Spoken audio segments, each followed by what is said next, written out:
Bienvenidos a Micrófono Abierto.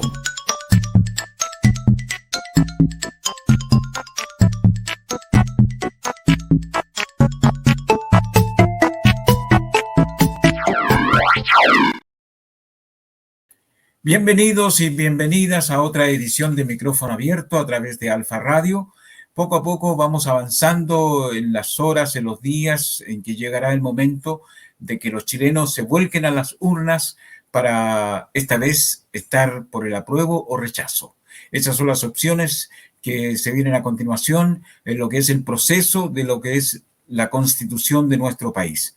Por eso queremos ir aclarando ideas, queremos ir dejando claro el panorama y estamos con el constituyente Max Hurtado. ¿Cómo estás, Max? Bienvenido nuevamente a Micrófono Abierto.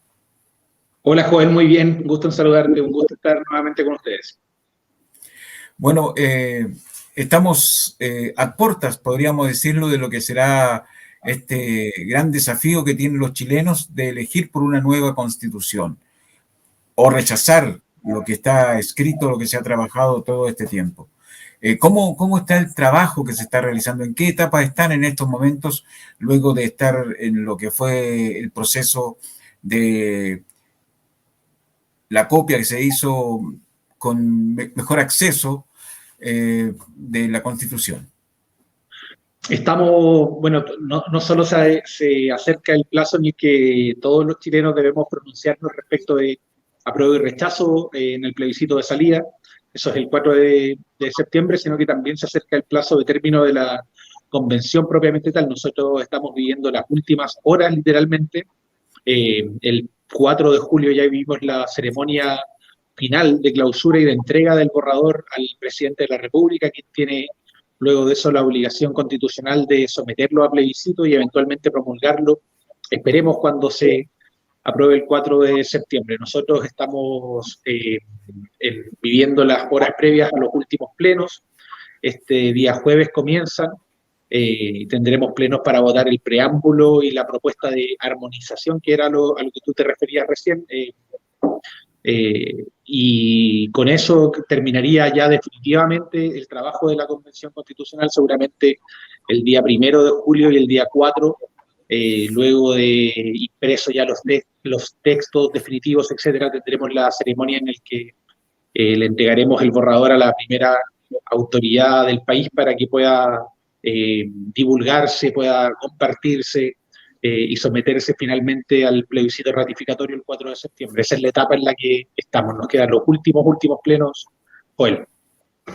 Bueno, hay una etapa de transición, eso también está acabado ya, las fechas y todo lo demás que tiene que ver, lo que procede en el sentido de que comience, una vez que se apruebe, comience el desafío de atenerse a lo que dice la Constitución, ¿verdad?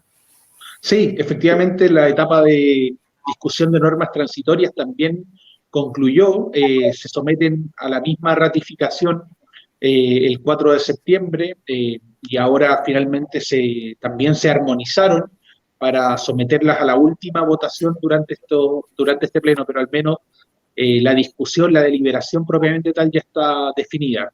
Y lo que hemos definido desde la Convención Constitucional es la entrada en vigencia de inmediato de esta nueva Constitución, sin perjuicio de determinadas cosas que han de desarrollarse posteriormente en la ley y algunas cuestiones que van a quedar suspendidas su entrada en vigencia hasta los siguientes años, dependiendo de cómo se vaya desarrollando el país. Para ponerlo en un ejemplo, entrar, por ejemplo, la nueva definición de sistema político o de autoridades políticas que nosotros tenemos y que hemos definido en esta Constitución, no podría aplicarse de inmediato porque eso significaría un llamado a elecciones que ya sucedió en Chile el año pasado a propósito de que ya elegimos parlamentarios para el próximo periodo, por lo tanto lo lógico en ese sentido era que el capítulo de Poder Legislativo, por ejemplo, entrara en vigencia 4 años después, es decir, cuando ya terminen el ejercicio de estas autoridades que acaban de ser elegidas para ponerlas en vigencia de inmediato. Lo mismo claro, tiene que ocurrir con una serie de leyes, por ejemplo, que se utilizan para la provisión de derechos sociales, por ejemplo, para la provisión diaria de salud, de educación, etcétera, y que pese a que en algún sentido puedan considerarse contrarias a la nueva Constitución, es lógico que deben quedar vigentes para que ese aseguramiento, esa provisión de derechos sociales no afecte en ningún caso a las personas. Al igual que la constitución del nuevo Senado que está incluido dentro de esta nueva Carta Fundamental, el tipo y la forma en que se va a desarrollar la próxima elección para elegir a estos ciudadanos que van a tomar este cargo. Efectivamente, nosotros hemos definido una nueva institución que reemplaza al Senado, que se llama Cámara de las Regiones, que tiene una característica y un arraigo mucho más regional que el que tienen actualmente los senadores. La verdad es que los senadores se concibieron originalmente de esta manera, pero el devenir de la actividad política fue cambiándolos con el paso del tiempo. Nosotros hemos retomado un poco la figura original del Senado, donde lo que se busca es un representante de la región propiamente tal. Para eso lo que definimos fue que hubiesen mucho mayores exigencias de vinculación con la región, muchos más años de residencia, por ejemplo, para que evitemos una cuestión que en Atacama vivimos mucho en el último tiempo, que es el turismo electoral. Claro. Y eso, el cambio en esta institución... Venían otras personas de Santiago principalmente, venían a representar a la región porque era más popular y porque era más ganchero y todo lo demás. Se le involucraba a una región sin siquiera haber conocido nada. Y obviamente que después en su periodo de legislación desaparecían. Por supuesto, yo creo que nosotros los atacameños aprendimos a fuerza, pero hay otras regiones donde seguramente no han tenido esa experiencia. Yo rescato mucho que en la última elección parlamentaria nosotros elegimos solo personas de la región, pese a que había candidatos fuertes de otras regiones, nosotros elegimos solo los atacameños, personas atacameñas, nacidos y criados en esta tierra, afortunadamente. Y lo aprendimos a fuerza, decía yo recién, pero frente a la situación o a la circunstancia de que pudiera volver a repetirse, lo que nosotros hemos definido es que exista un arraigo muchísimo mayor y un requisito muchísimo mayor de avecindamiento en la región para quienes pretendan postular por la región y representarla. Esto es lo que van a hacer los nuevos representantes regionales o el reemplazo del Senado. Se van a elegir igual número por cada una de las regiones y lo que ellos representan es a la región propiamente tal, sin importar la cantidad de personas que viven en cada una de esas regiones. Esa es la diferencia que tiene la Cámara de las Regiones con la Cámara de Diputados. La Cámara de Diputados representa más fielmente a la población, es decir, donde hay más población en una región deberían elegirse mayores o más representantes que en una región menos poblada. En cambio, en la Cámara de las Regiones, que es lo que busca es una representación territorial, se van a elegir el mismo número de representantes sin importar la cantidad de personas que vivan en esa región, porque lo que se busca es que represente al territorio y no a las personas, porque esa representación de las personas ya está dada en la Cámara de Diputados. Claro que sí. Yo quiero llevarte a otra lista que tiene la nueva Constitución y que ha estado en discusión y que ha estado mal utilizado el lenguaje para poder entregarle la señal a los chilenos. Por ejemplo, el tema de las pensiones, que se habla unas estupideces como que la plata la van a quitar, le van a meter en la mano al bolsillo y la van a destinar a otros menesteres. ¿Qué es lo que dice la nueva Constitución con respecto a esto? Bueno, dice algo muy similar a lo que dice la actual, esa es la verdad. Lo que nosotros tenemos es un régimen de propiedad, también lo mantenemos en esta nueva Constitución, es decir, los fondos de pensiones de cada una de las personas que existen hoy en día, el ahorro individual de cada uno de ellos, es de propiedad de cada uno de ellos y va a seguir siéndolo con este nuevo régimen. De hecho, esta idea de que se pueden expropiar los fondos de pensiones es también, el otro día lo decía un colega, es una falsa dicotomía, es una falsa disyuntiva, porque en definitiva las reglas de la expropiación dicen que cuando a ti te quitan algo, el Estado tiene que pagarte el equivalente a eso, al precio de lo que eso cuesta. Y cuando se habla de plata, por ejemplo, la lógica es que el Estado te devuelva exactamente la misma plata. Para ponerlo con todas sus letras, si es que una persona tiene ahorrado 10 millones de pesos en su AFP y el Estado quisiera expropiarle esos fondos de pensiones, tendría que pagarle 10 millones de pesos. O sea, no tiene ninguna lógica la expropiación de los fondos de pensión. Además, luego de eso, yo aclararía una cuestión. nueva constitución lo que hace es definir la manera en la que ha de organizarse el próximo sistema de seguridad social. Nosotros hasta el día de hoy lo que tenemos es un sistema forzado de ahorro individual, donde cada uno de nosotros ahorra lo que puede, es decir, el 10% de lo que cada uno de nosotros gana, ponen una AFP y esa AFP tiene la tarea de rentarlo para que luego todos esos fondos representen el ahorro que nosotros fuimos capaces de juntar en nuestra vida y eso determine tu pensión al día de la jubilación. Lo que nosotros hemos propuesto es una cuestión diferente, donde no solo existe este ahorro individual, sino que además colaboren el empleador a través de un aporte y el Estado a través de otro aporte. Esos son los tres pilares que se han definido desde la Constitución y luego tendrá que ser la ley, porque es la ley hasta el día de hoy quien determine cómo se organiza esa plata, cuánto ha de significar el aporte de cada uno, qué destino tiene ese aporte, etcétera. El detalle de lo que significa el sistema de seguridad social lo debe definir la ley, el legislador democrático que para eso está. Nosotros lo único que hemos hecho es definir principios respecto del sistema de pensiones.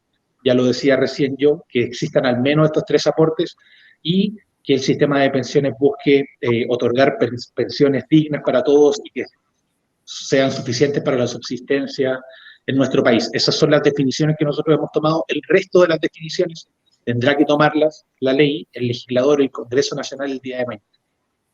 Claro, estas tres personalidades que serían cargo de la entrega del soporte, el Estado, en este caso los dineros que tiene guardado la persona en forma individual y el patrón, en este caso el empresario que lleva tu contrato. Claro, pero lo que pasa es que... ¿Cómo se hace, por ejemplo, cuando uno llega a la edad de jubilarse y ya dejó de tener esa tercera parte del patrón porque no trabajó, no pudo seguir trabajando hasta que se jubiló? O sea, lo importante es eso, es que nosotros vamos a pasar de tener un ahorro individual forzado de cada uno de los trabajadores a tener realmente un sistema de seguridad social, donde no solo se van a pagar pensiones, sino que eventualmente eventualidades en la vida que no permitan a un trabajador seguir cumpliendo labores, me refiero a pensiones de invalidez y otro tipo de cuestiones que también deben entregarse en un sistema de seguridad social. Nosotros estamos acostumbrados a pensar solo en las pensiones, pero en realidad un sistema de seguridad social tiene mucho más tareas que abordar. El abanico, sí, el abanico es mucho más amplio, pero el punto es ese, es que el día de mañana las pensiones van a estar determinadas no solo por el aporte individual de cada uno de los trabajadores, sino que a ese aporte individual se le van a sumar necesariamente el aporte del empleador, y el aporte estatal. Esas tres cuestiones van a contribuir a la determinación de la pensión de todos los chilenos. Entonces, luego será la ley quien determine en qué medida, cuánto de cada uno de esos aportes se entregarán. El aporte del Estado seguramente, es lo que uno espera, el día de mañana esté pensado más bien para suplir a aquellas personas que no tienen la capacidad de ahorrar para tener una pensión mayor el día de mañana.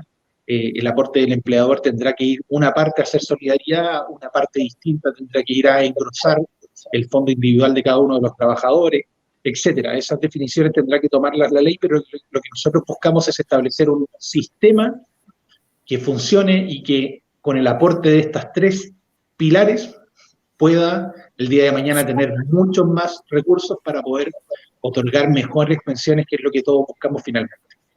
Sí, se pensó, se habló, se conversó sobre el monto que podría ser como el inicial y el solidario, el inicial y el que tiene más ahorro, por ejemplo, no podría llegar a ganar lo mismo que gana una persona promedio, medio, y una que más alta, que tuvo sueldos más altos y que tiene más ahorro. Claro, la idea es que los aportes, lo que sí se pensó es que los aportes, al menos del Estado, busquen suplir a aquellas personas que no tuvieron la fortuna de tener un mejor trabajo durante su vida y que en definitiva tuvieron la desgracia de tener la capacidad o menor capacidad de ahorro durante su vida laboral.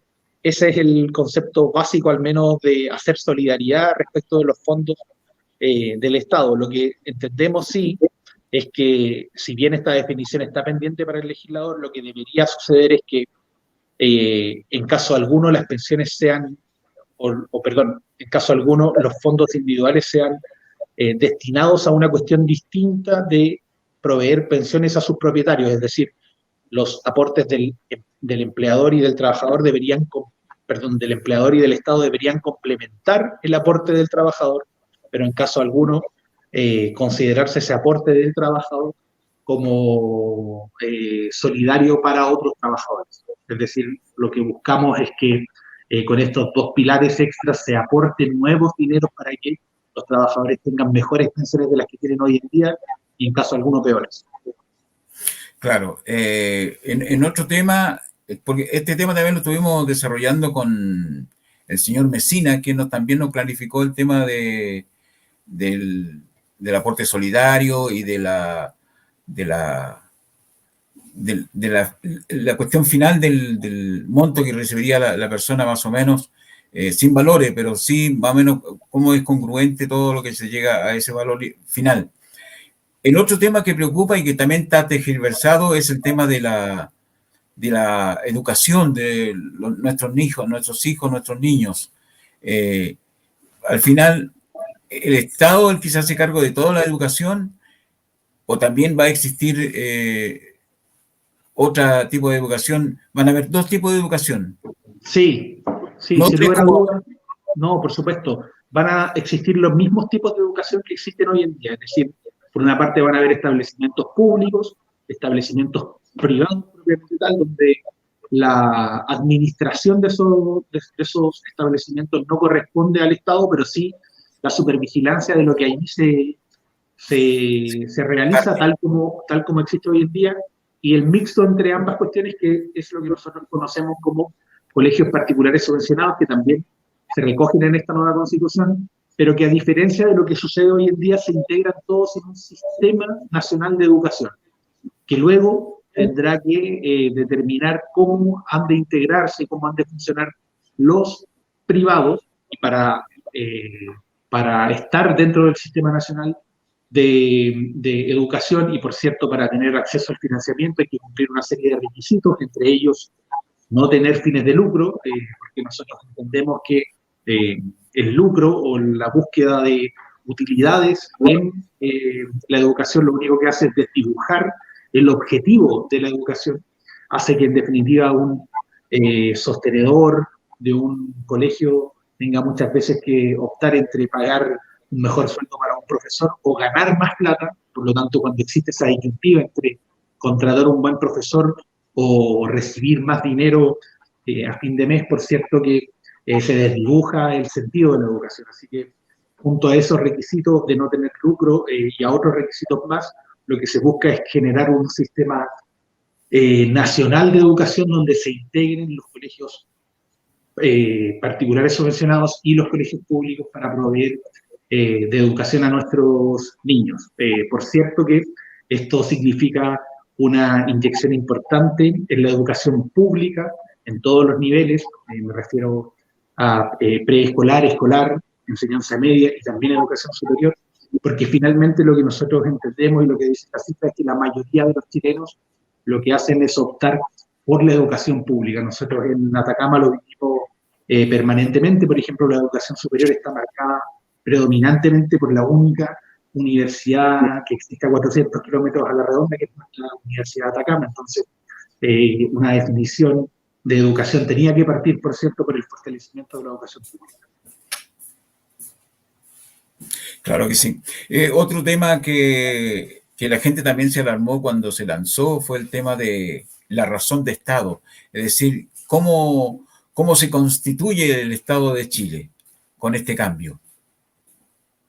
El Estado de Chile continúa siendo unitario. Sigue siendo la bandera, el emblema nacional, sigue siendo el escudo nacional, sigue siendo el himno nacional, Continúan siendo nuestros emblemas nacionales, y para ser bien honesto, eso nunca estuvo en discusión. que es una de las cuestiones que nosotros siempre tratamos de resaltar. Es decir, se ha creado una serie de mitos también alrededor de la Convención Constitucional, que yo creo que tienen mucho de eso, mucho de mitología, muy poco de real. La verdad es que nunca estuvo en discusión que los emblemas nacionales continuaran siendo nuestros emblemas nacionales, me refiero a la bandera, el himno, etcétera, el escudo nacional, y van a continuar siéndolo porque son lo que nos identifica como chilenos. Y nuestro Estado, si bien reconoce distintas acepciones, continúa siendo un Estado unitario, continúa siendo único Estado, continuamos siendo todos nosotros chilenos tal como lo conocemos hasta el día de hoy, y eso no, claro, no ha de cambiar. Afortunadamente avanzamos en otras consideraciones que yo creo que son importantes, por ejemplo, abandonar la lógica de un Estado subsidiario, es decir, donde las personas lo primero que hacen es echar mano a su bolsillo y el Estado tiene un rol secundario totalmente respecto de la provisión de derechos sociales, y lo que tenemos ahora es la definición de un Estado social y democrático de derechos, donde, por cierto, el Estado va a tener un rol preponderante y tiene la obligación de garantizar a todos los chilenos un mínimo de derechos sociales suficientes como para poder desarrollar la vida. Esa es la gran definición y el gran cambio de paradigma que yo creo que logra esta nueva Constitución.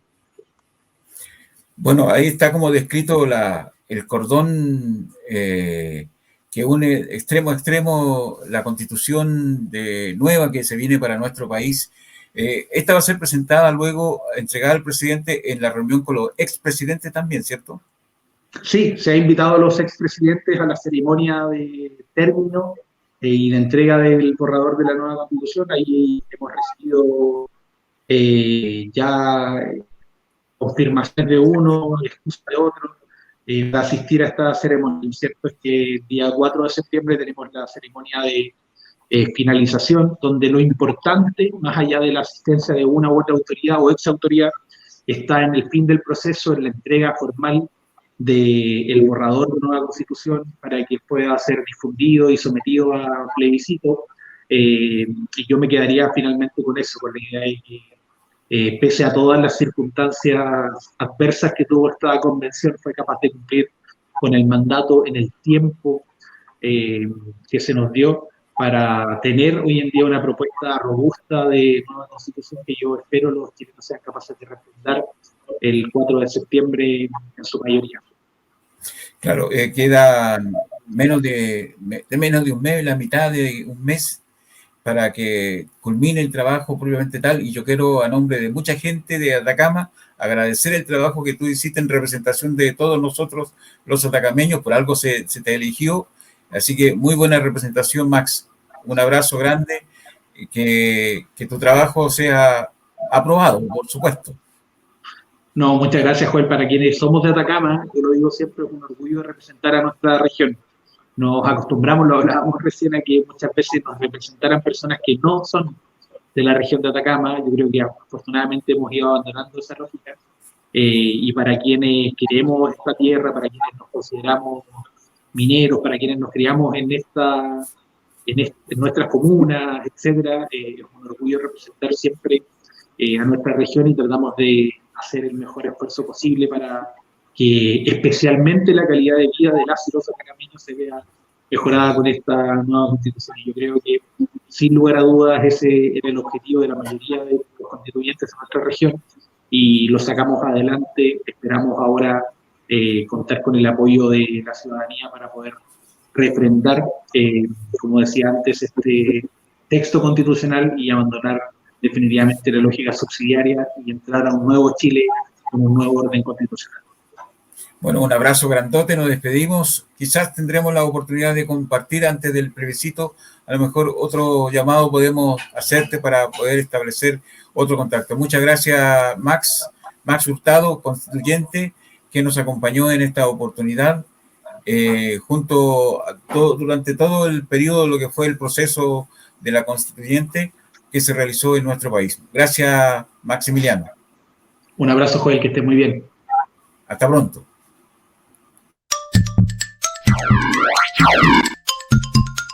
Esto fue A Micrófono Abierto, que vuelve en otro día, en otra jornada.